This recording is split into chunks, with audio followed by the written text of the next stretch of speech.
अस्सलाम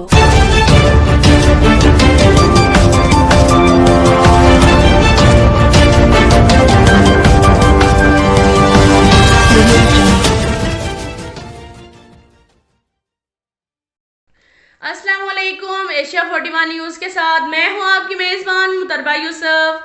खबर शामिल करते हैं खैरपुर टामियोवाली से। हमारे ब्यूरो चीफ महर मोहम्मद सुफियान के मुताबिक खैरपुर टामियोवाली पीरज़ादा ग्रुप दो गिरोहों में तकसीम। खैरपुर टामियोवाली के इलाका शेख वाहन में MNA मियां रियाज हुसैन पीरज़ादा, जो कि मुस्लिम लीग नून के कामयाब होने वाले MNA हैं, साबिका दौरे हुकूमत में वफाकी वजीर भी रह चुके हैं। इनकी बरादरी ने अपना अलग ग्रुप बना लिया। इस तरह पीरज़ादा फैमिली पहली बार दो धड़ों में तकसीम हो गई। फयाज अहमद पीरज़ादा ने मीडिया से गुफ्तगू करते हुए कहा कि हम आज़ाद इलेक्शन लड़ेंगे। ये हमारी दूसरी पंचायत है। इंशाल्लाह तीसरी पंचायत में हो सकता है कि किसी पार्टी के साथ ऐलान करें।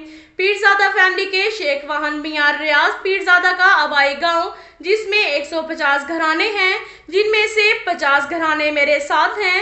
इनमें मियां हुसैन महमूद पीरज़ादा, मियां नूर मोहम्मद पीरज़ादा, मियां अनवर हुसैन पीरज़ादा, गुलाम अब्बास पीरज़ादा और दीगर ने मियां फयाज हुसैन पीरज़ादा के साथ शमूलियत अख्तियार की है।